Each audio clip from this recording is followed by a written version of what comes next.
Di Amerika Utara, virus Western Equine Encephalitis secara tradisinya telah menjejaskan negeri-negeri di sebelah barat Sungai Mississippi, dengan wabak terbesar didaftarkan pada tahun 1930-an dan 1940-an di Kanada dan Amerika Syarikat. Ia menjejaskan ratusan ribu kuda. Walau bagaimanapun, tiada kes telah dilaporkan di utara Amerika Syarikat sejak 1998 dan kali terakhir virus itu dikesan dalam kolam nyamuk pada tahun 2008. Western Equine Encephalitis ditemui pada tahun 1930 apabila 9 kuda di lembah San Joaquin, California, Amerika Syarikat mati akibat encephalitis misteri. Carl Friedrich Meyer, seorang saintis dan juga patologis yang terkemuka pada ketika itu, menyiasat tetapi tidak dapat mengasingkan patogen daripada nekropsi kuda yang telah mati untuk beberapa ketika dan memerlukan sampel daripada haiwan pada peringkat awal penyakit.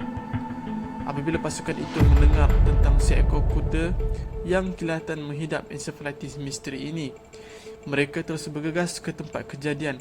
Namun, pemiliknya mengancam untuk menembak para saintis tersebut. Walau bagaimanapun, Meyer dapat meyakinkan isteri petani itu bahawa kuda itu sedang menghidap sakit misteri. Dia bersetuju untuk membantu para saintis dan secara rahsia memberi isyarat kepada Meyer dan rakannya apabila petani itu tidur.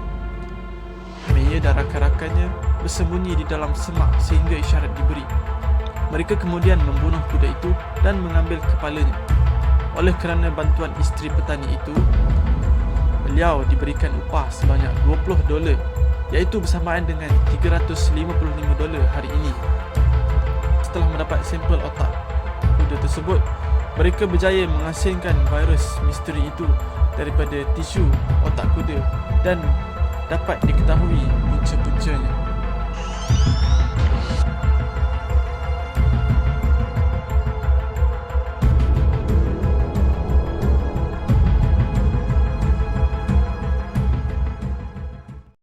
Tidak mungkin kuda yang gagah berlari ini akan sentiasa sihat sekiranya kita mengabaikan kesihatan haiwan. Sekarang saya akan membawa anda menerokai salah satu penyakit yang menyerang kuda. Penyakit yang dimasukkan ini ialah Western Equine Encephalitis. Penyakit ini disebabkan oleh virus Western Equine Encephalitis ataupun WEA virus yang merupakan alpha virus. Virus ini berada di dalam famili Togaviridae. Terdapat dua lagi alpha virus ini, iaitu Eastern Equine Encephalitis dan juga Venezuelan Equine Encephalitis. Cara penyebaran penyakit ini ialah melalui nyamuk. Mari kita sama-sama mengenal pasti spesies nyamuk yang menyebarkan penyakit ini. Antaranya ialah Colestrasalis, Colequista dan juga nyamuk Aedes. Ia merupakan vektor kepada virus berkenaan. Pada asalnya, virus ini dilaporkan ada pada burung peasant, di mana ia merupakan reservoir kepada virus WEA ini. Nyamuk akan menjadi vektor kepada virus ini, di mana ia akan menghirup darah burung yang dijangkiti dan memindahkan ke manusia serta kuda. Virus ini juga boleh menjangkiti melalui placenta, di mana ia memindahkan daripada hos yang dijangkiti kepada anak dalam kalangan sehingga membahayakan kedua-dua nyawa. General simptom bagi penyakit ini, kuda akan demam dan depression setelah 5 hari mendapat jangkitan.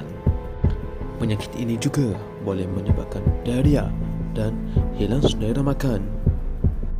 Manakala spesifik simptom bagi penyakit ini, kuda akan melakukan head pressing, di mana kuda akan menekan kepalanya ke dinding untuk melegakan kesakitan.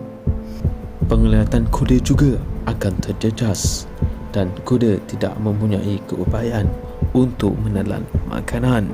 Di samping itu, penyakit ini boleh menyebabkan kuda mendapat risiko kematian. teruskan dengan rawatan Western Equine Encephalitis.